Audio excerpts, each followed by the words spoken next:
사람은 본능적으로 높은 자리에 앉아서 머리가 되기를 원하며 다른 사람들로부터 대접받고 존경받기를 원합니다. 매일같이 사람들은 누가 더 크느냐, 누가 더 위대하냐, 누가 더 높은 자리에 앉고 누가 더 대접을 받느냐, 여기에 관심이 집중이 되어 있습니다. 이러한 욕구는 예수님의 측근에서도 나타났습니다.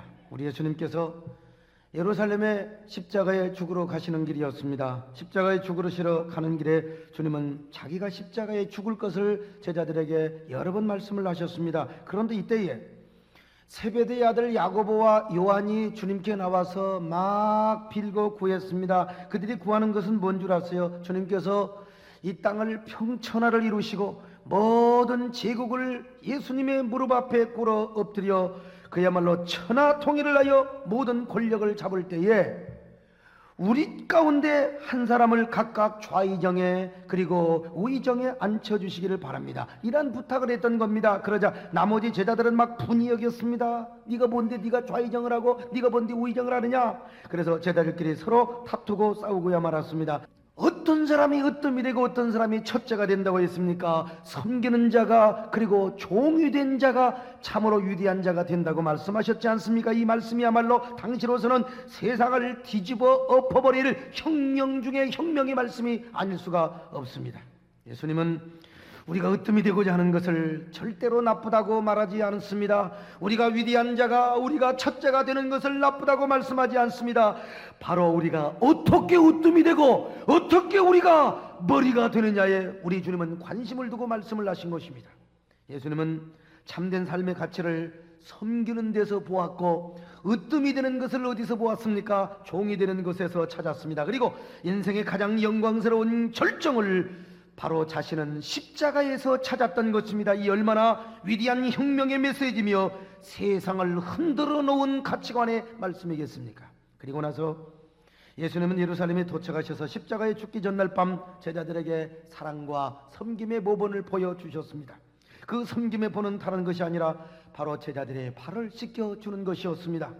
당시 유대인들은 바닥만 있는 샌들이라고 하는 신을 신고 다녔습니다. 그러니까 그냥 몇 킬로만 걸어 다니도 팔이 먼지가 가득가득 묻고 때가 가득가득 묻습니다. 그래서 유대인들은 잔치에 초청을 받을 때는 그 초청을 하는 잔치집에서 종들이 손님들의 발을 반드시 씻어 주어야 했습니다. 발 씻김을 받은 다음에야 잔치 자리에 참석할 수 있었습니다. 잔치 때뿐만 아니라 이스라엘에서는 귀중한 손님이 오면 노예가 반드시 그 발을 닦아주거나 씻어 주어야 합니다. 이것이 바로 그 손님을 향한 예의였습니다. 그래서 제자들 중에 지금 우리 누군가가 발을 닦아줘야 되는데 우리 예수님이 먼 길을 오셨습니다. 그런데 누군가가 발을 닦아줘야 되는데 발을 닦아줄 사람이 아무도 없어요. 노예가 없단 말입니다. 서로가 눈치를 보고 있었습니다. 그래서 누가 지금 큰 자냐고 다투고 있었던 때가 아니겠습니까? 얼마 전까지만 해도 내가 좌의정에 내가 영의정에 내가 우의정에 그 문제 가지고 싸웠던 제자들이 아니겠습니까? 그러니 서로가 심기가 불편해서 서로들의 눈치만 보고 있었습니다. 바로 그때 우리 예수님께서 친히 종이 되기로 작정하셨습니다. 그리고 제자들의 발을 씻겨 주신 것입니다. 이 얼마나 놀라운 일입니까? 이 얼마나 기가 막힌 일입니까? 주님께서 제자들의 발을 씻겨 주시다니요. 아니, 하나님이셨지만 사람으로 오신 그 주님께서, 말씀이 육신이 되어 오셨던 그 주님께서 제자들 앞에 스스로 종이 되어서 제자들의 발을 씻겨 주셨던 것입니다. 만물을 창조하시고 우주 전체를 충만하시던 그 전능하신 손, 하늘과 땅을 지으시고 우주 만물을 주관하시는 그 전능하신 손이, 역사와 우주의 질서를 주관하시는 그 위대하신 손이 사랑하는 제자들의 더럽고 추한 발을 씻겨 주었단 말입니다. 여러분, 저 영상 보이시죠? 얼마나 위대한 일입니까? 얼마나 아름다운 일입니까? 하늘의 영광을 버리시고 이 땅에 사람으로 오신 그 주님께서 저 발 씻기는 저 영상이야말로 한 인간을 씻어주는 것으로 생각을 해서는 안 됩니다. 하나님이 사람이 되어서 우리 가운데 거하시는 그 하나님, 성자 하나님께서 지금 제자들의 발을 친히 씻겨주는 모습으로 여겨야 할 겁니다. 그렇다면 주님께서 과연 왜 이런 일을 행하셨을까? 두 가지 이유입니다. 첫째로 우리를 사랑하시되 끝까지 사랑하신다는 사실을 보여주기 위해서. 이 사실을 요한복음 13장 1절에서 말씀하고 있습니다. 같이 읽습니다. 시작. 유월절 전에 예수께서 자기가 세상을 떠나 아버지께로 돌아가실 때가 이른 줄 아시고 세상에 있는 자기 사람들을 사랑하시되 끝까지 사랑하시니 난 너를 사랑한다. 예수님이 제자들의 발을 씻긴 이유가 뭡니까? 세상에 있는 자기 백성들을 사랑하되 끝까지 나는 너희들을 사랑한다, 이 모습을 보여주기 위해서, 그리고 이 메시지를 우리에게 주기 위해서 여러분 제자들의 발을 씻어 주신 겁니다. 사랑하는 나의 제자들아, 난 널 사랑하되 끝까지 사랑한다. 사랑하는 나의 백성들이여, 이후에 오고 오는 나의 모든 성도들이여, 나는 너희를 사랑하고 섬기되 끝까지 사랑하고 섬긴단다. 그래서 나는 이 세상을 떠나면서 마지막으로 너희들의 발을 씻겨주기로 결정했단다. 주님은 이런 심정으로 발을 씻어주신 것입니다. 두 번째는 우리도 서로 섬기는 일을 행하며 살도록 본을 보여주기 위하여, 서로가 사랑하며 섬기는 삶을 살도록 하기 위한 본을 보여주기 위하여 주님께서 이렇게 발을 씻어 주셨다는 겁니다. 그래서 주님은 여러분요, 참 말씀하셨지 않습니까? 너희들도 이렇게 행하라고 말이죠. 여러분, 당시에 선생이 제자의 발을 씻어준다는 것은 상상할 수도 없는 일입니다. 더구나 예수님은 선생을 넘어서 이 땅에 사람으로 오신 성자 하나님이 아닙니까? 그럼에도 불구하고 그런 예수님이 제자들의 발을 씻겨줬다고 하는 것은 위대한 본을 보이기 위한 행함이 아닙니까? 바로 제자들끼리 아니 먼 오고 오는 세상의 훗날의 모든 성도들끼리도 서로 발을 씻기고 사랑하며 섬기는 삶을 살도록 하기 위하여 우리 주님께서 우리에게 발을 씻겨주셨습니다. 그래서 주님은 오늘 본문에서 오늘 13장 13절로 17절에서 이렇게 말씀합니다. 우리 다시 한번 읽어봅시다. 시작. 너희가 나를 선생이라 또는 주라 하니 너희 말이 옳도다. 내가 그러하다 내가 주와 또는 선생이 되어 너희 발을 씻었으니 너희도 서로 발을 씻어주는 것이 옳으니라. 내가 너희에게 행한 것 같이 너희도 행하게 하려 하여 본을 보였노라. 내가 진실로 너희에게 이르노니 종이 주인보다 크지 못하고 보냄을 받은 자가 보낸 자보다 크지 못하니 너희가 이것을 알고 행하면 복이 있으리라. 할렐루야. 그러므로 여러분, 우리도 여러분이 복된 일을 실천하며 행하며 사는 저와 여러분이 되시기를 바랍니다.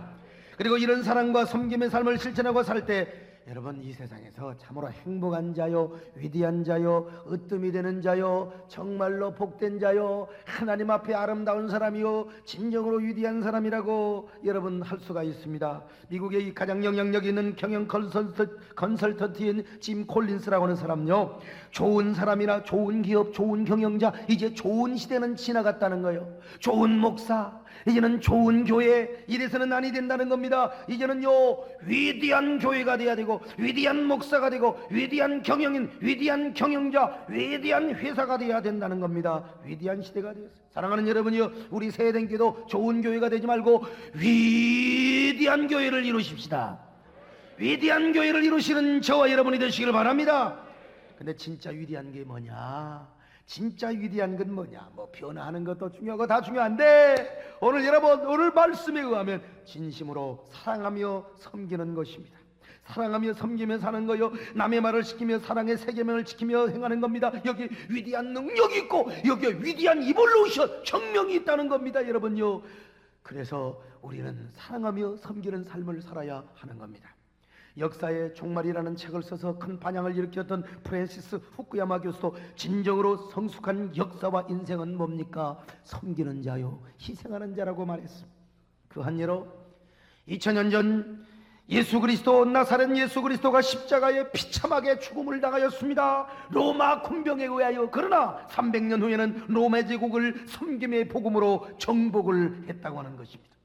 예수님이 어떻게 로마를 정복합니까? 대종을 선동하여 시위를 하고 데모를 하고 투쟁을 하고 데몬스트레이션을 해가지고 여러분 로마를 정복합니까? 아닙니다. 섬김의 복음으로, 희생의 복음으로 로마를 점령하였다는 거예요. 당시 로마 시대는 노예 제도가 많았고 노예를 부려먹으며 극도로 타락했던 시대입니다. 요즘으로 말하면 국회의원과 같은 원로원들이요, 한 야사에 가면은 여자를 끼고 술을 먹으면서 회의를 했다는 그런 이야기도 있습니다. 그 정도로 타락한 시대가 바로 로마.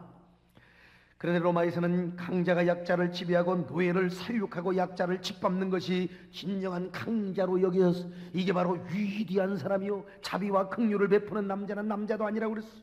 그저 살벌한 약육강식의 시대가 바로 로마의 시대였습니다. 그런데 그때 기독교 안에서는 예수님의 사랑과 섬김의 복음을 실천하면서 깊은 강물에 흘러가는 것처럼 사회를 조용하게 변화시키고 개혁의 역사를 이루어 갔던 것입니다. 우리가 잘 아는 빌레몬서가 있습니다. 이 오네시모라는 노예가 소개되어 있는데, 이 빌레몬 집사의 집에 여러분 노예로 살았던 사람이요, 이 오네시모가 노예 생활이 너무나 힘들고 지겨워서 그만 도망을 쳐버리고 말았습니다. 여러분, 로마 시대의 노예라고 하는 존재는 시장에서 팔고 사는 존재였습니다. 그래서 엄마 아빠 떨어질 수밖에 없고 사랑하는 가족과 형제끼리도 떨어져서 팔려갈 수밖에 없는 운명적 존재. 그리고 감나가는 노예는, 몸짱 노예는 체격이 좋은 여자건 남자건 간에 실로라기 하나 걸치지 않고 여러분 빨가벗겨서 노예 시장에 왜? 비싸게 팔기 위해서. 그러니 노예는 사람이 아니라 짐승이나 다름이 없었지. 이렇게 노예 시장에 돈을 주고 사오면 여러분 낮에는 중노동을 하고요, 특별히 여자는 밤에 주인의 잠자리까지도 시중을 들어야 했던 사람들이었어요. 이에 반항을 하면 남자나 여자나 주인에게 사형도 당할 수가 있었습니다. 그러니 당시 노예는 얼마나 비참한 존재였습니까? 아마 이런 과정을 거쳐서 오네시모라는 청년도 빌레몬의 집에 팔려갔을지도 모릅니다. 물론 빌레몬은 예수 믿는 사람이기 때문에 나름대로 자비와 긍휼을 많이 베풀었을지도 몰라요. 그런데도 이 오네시모는 노예 생활을 못 참아요. 내가 이 혈기방장한 젊음을 내가 노예로 살아가겠느냐? 내 인생에는 비전이 없고 내 인생에는 야망이 없다. 그래서 어디로 도망갔느냐? 로마로 도망가버렸어. 옛날 시골에서 학교 다니기 싫은 놈들은요, 학교에 딱 떼먹고, 나도 한번 그런 유혹을 받긴 받았습니다. 그런데 어디로 도망가느냐? 저 서울역으로 도망가버려. 그래 돈 떨어지면 다시 내려왔는데, 이 오네시모가 지금 로마 천지로 도망을 갔던 거 아닙니까? 로마에 가면은 자신의 비밀이 철저히 보장되고 자유인으로 살아갈 줄 알았는데, 거기서 세상말로 재수없이 누구를 만나느냐? 사도 바울을 만났어. 사도 바울을 만나서 복음을 듣고 변화를 받습니다. 한동안은 바울을 따라 그저 자신의 신분을 숨겼지만, 그러나 이 은혜를 받으면서 양심의 가책을 느껴요. 그래서 오네시모는 자기가 모든 숨은 사실을 바울에게 고백한 후 난 주인의 집으로 돌아가겠다고 결심을 합니다. 하지만 말이 쉽지, 만일 도망친 노예가 다시 집으로 돌아가면 더 이상 도망을 못 치게 얼굴에 불도장을 찍어버리고 맙니다. 화인을 찍어버리고 마는 겁니다. 새빨갛게 달아오른 인도로 얼굴 전체를 찢어버리고 말아요. 이놈은 도망친 경력이 있는 놈이다. 그리고 도망칠 가능성이 있는 놈이다. 얼굴에 화인 맞은 놈이 길가에서 두리번거리면 이놈은 분명히 도망간 놈이니 노예청에 신고를 하기를 바랍니다. 이런 의미에서 얼굴에 화인을 찍어버리고 말았어. 자, 얼굴에 불도장을 맞은 그 모습이야말로 얼마나 흉하겠습니까? 오네시모도 빌레몬의 집에 돌아가면 포나마나 얼굴에 불도장을 맞을 겁니다. 불도장은 여러분 고급 중국 식당에서 먹는 음식이 아닙니다. 얼굴에 찍는 여러분 불도장입니다. 오네시모는 화인 맞을 각오를 하며 빌레몬의 집에 돌아가. 이때 바울이 자기가 전도해서 중직자 집사로 세웠던 빌레몬에게 사랑의 편지를 한 장 써서 주었으니, 이것이 바로 오늘 빌레몬서로 우리 하나님의 말씀으로 우리에게 지금 남아있지 않습니까? 사랑하는 빌레몬 집사요, 내가 그대에게 부탁이 하나 있는데, 옛날 그대 집에서 도망친 오네시모를 기억하고 있어. 이 오네시모가 복음을 받고 지금 자네 집으로 돌아간다오. 법으로는 얼굴에 화인을 찍어야 되겠지만, 그러나 나를 봐서, 아니 주님의 이름으로 용서할 수 없겠어. 이 편지를 받은 빌레몬은 과감한 결단 속에서 오네시모를 용서해 줍니다. 아니 그뿐만 아니라 자유자로 선포를 했습니다. 그리고 바로 그 자리에서 식탁에 앉아 종과 주인이 식사를 했습니다. 한순간에 그리스도 안에서 한 형제가 되고 한 식구가 되면서 여러분 한 몸이 되었던 겁니다. 노예와 종이 여러분 로마 시대에 손을 잡고 한 식탁에서 떡을 떼며 함께 노래를 불렀다고 하는 것은 위대한 혁명이요 위대한 역사였던 겁니다. 아마도 한 식탁에 앉아서 형제여 친구들이여 찬송을 불렀을 거요. 사랑하는 주님 앞에 형제자매 한자리에 크신 눈에 생각하며 즐거운 찬송을 부르세. 이 얼마나 위대한 역사요. 여러분 종과 노예가 용서뿐만 아니라 한 형제가 되었다고 하는 사실이 말이에요. 무엇이 이런 일을 만들게 했습니까? 과연 무엇 때문에 이런 역사가 있도록 했습니까? 예수 그리스도의 복음이 필레몬의 마음에 뭉클하게 역사했기 때문이 아니겠습니까? 바로 예수 그리스도의 위대한 사랑과 성김의 복음이 그렇게 역사를 이루었던 것입니다. 결국 이 사건이 소아시아 전역으로 소문이 납니다. 그래서 복음이 전파되는 곳마다 이런 역사가 계속해서 연발되지 않겠습니까? 복음이 전파되는 곳마다 노예와 주인이 하나가 되기를 시작합니다. 비록 집에서는 노예와 주인이 신분이 달랐지만 교회에 와서는 노예와 주인이 한식탁에 앉아서 떡을 떼며 밥을 먹습니다. 서로 발을 시키며 섬기며 봉사합니다. 집에서는 노예와 주인이 달랐지만 교회에 나오면은 먼저 예수를 믿었던 노예가 주인에게 신앙의 도리를 가르치며 구원의 도리를 가르치며 교회 생활에 모범을 보였습니다. 그러다가 주인이 어느 날 은혜 받고 노예를 해방시켜버리고 맙니다. 그러면 그 노예는 자유인이 되어서 그 교회의 지도자가 되고 주인은 옛날 자기 노예 밑에서 신앙의 지도를 받고 영적인 지도를 받는 이 교회의 역사다. 얼마나 아름답습니까, 여러분? 그래서 오네시모는 나중에 에베소 교회의 감독이 되었고 빌레몬은 평신도로 신앙생활을 했다는 것이 아닙니까? 이 오네시모 사건으로 인하여 유명한 폴리갑이 노예에서 해방을 받아 훗날 서머나 교회의 감독이 되었습니다. 저 유명한 ig나티우스가 노예에서 해방을 받아 훗날에 안디옥 교회의 감독이 되고 담임 목사가 되었다고 하는 것을 생각해 볼 때, 그리고 그들은 그 밑에서 여러분 평신도로 신앙생활을 했다. 얼마나 위대한 일이요, 얼마나 아름다운 일입니까? 노예가 해방이 되어 담임 목사가 되고 옛날 주인은 평신도로서 그 노예 출신의 목사를 섬기고 받들게 되었다. 이 얼마나 놀라운 일이요, 이 얼마나 감격적인 역사요. 여러분, 이것이 바로 복음의 폭탄 같은 역사요, 혁명이요. 위대한 기적이 아니고 무엇이겠습니까? 노예 출신 감독은 옛날을 생각하면서 얼마나 감격스럽게 교회를 섬겼겠습니까? 언제나 성도들의 발을 씻겨주며 상처를 치료해주고 눈물을 닦아주는 치료의 목회, 사랑의 목회. 또 성도들은 그런 옛날의 목사의 노예 시절을 감추어주고 그런 노예 출신의 목사를 덮어주며 사랑하며 섬겼던 그 모습들, 얼마나 은혜스러운 교회의 모습이겠습니까? 여러분, 우리나라에도 그런 역사가 있었습니다. 저 전라북도 김제에 가면 지금도 기억자 교회가 있습니다. 근데 거기에 조덕삼 장로님이라고 하는, 우리 교회도 조덕삼 장로님이 계십니다만, 그 조덕삼 장로님께서 여러분 자기 머슴이었던 김자익이라고 하는 사람을 신학교로 보낸 거예요. 그리고 그분을 또 담임 목사님으로, 자기 머슴을 담임 목사님으로 모셔요. 자기는 장로가 되고, 그리고 그 머슴은 담임 목사가 되어 일제시대 때 여러분 조선 예수교 장로의 총회장을 2번인가 3번인가를 만들어 드렸던 위대한 사람입니다.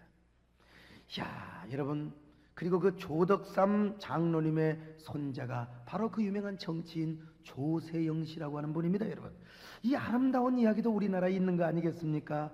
빌레몬과 오네시모의 헌신적인 사랑과 섬김의 모습은 얼마나 아름답습니까? 이런 교회와 성도들이 로마가 통치하고 지배하는 사회 속에 존재하고 있었으니 로마 사회가 어찌 변하지 않겠습니까? 위대한 트랜스포메이션이 이루어질 수밖에 없는 거 아니겠습니까? 그러니 예수님이 죽은 지 300년 만에 여러분 프랜시스 후쿠야마가 이야기한 대로 기독교는 로마를 정복하고 만 겁니다.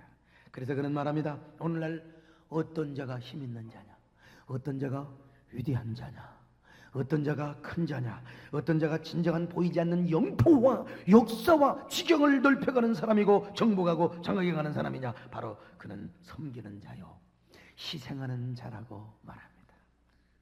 여러분, 우리 모두 섬기며 희생하는 주인공이 되십시다. 그런데 왜 우리가 질투하는 마음이 있고 왜 시기하는 마음이 있느냐, 이 말이에요.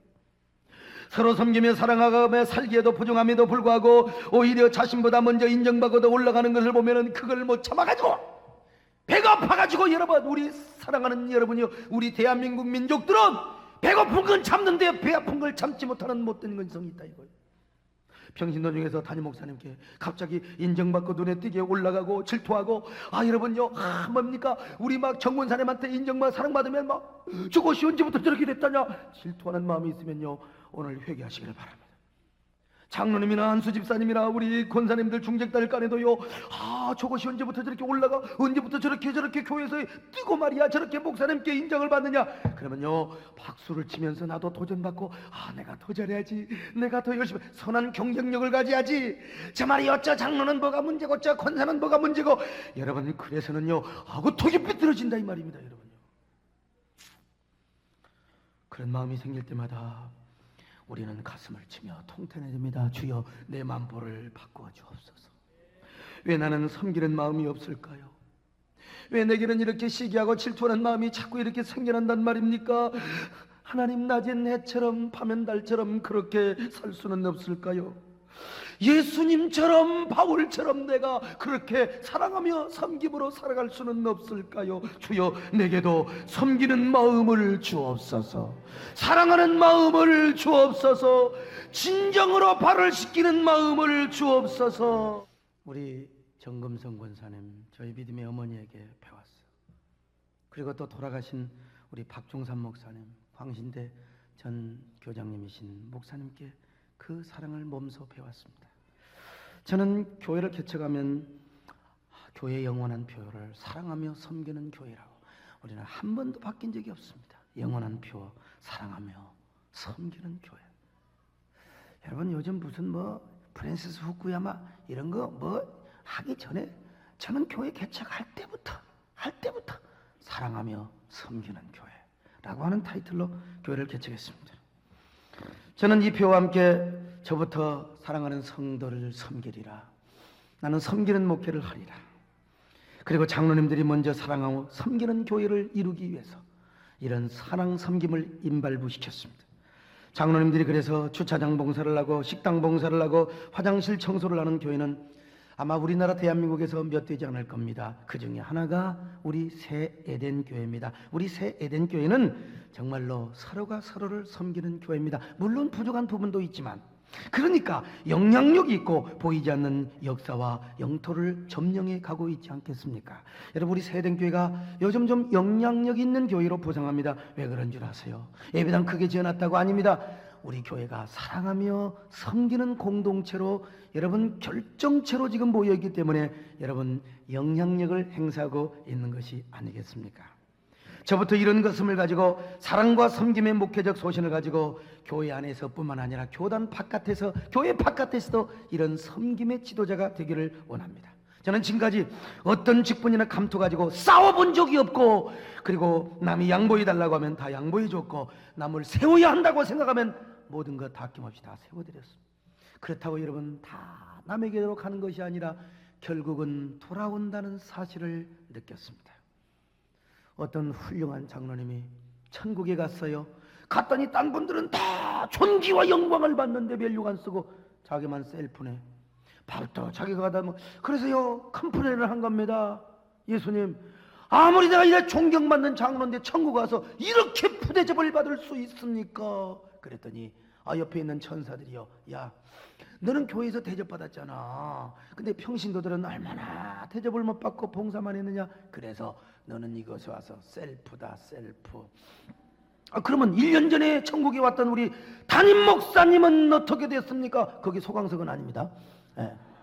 담임 목사님은 어떻게 됐습니까? 했더니 빙그레 웃으면서 예수님이 말씀하시더래, 방금 짬뽕 배달 나갔다. 여러분, 우리 모두 서로 사랑하며 섬깁시다. 우리 서로 사랑하며 섬깁시다. 교회에서도 섬기고 가정에서도 섬깁시다.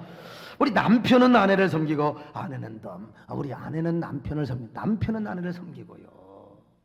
정말로 섬기고, 성도와 성도끼리도, 직분자와 직분자끼리도, 봉사자와 봉사자끼리도 서로 사랑하며 섬기며 살아갑시다. 여러분 모두 이런 섬김의 사람이 될 수 있기를 주님의 이름으로 축원합니다.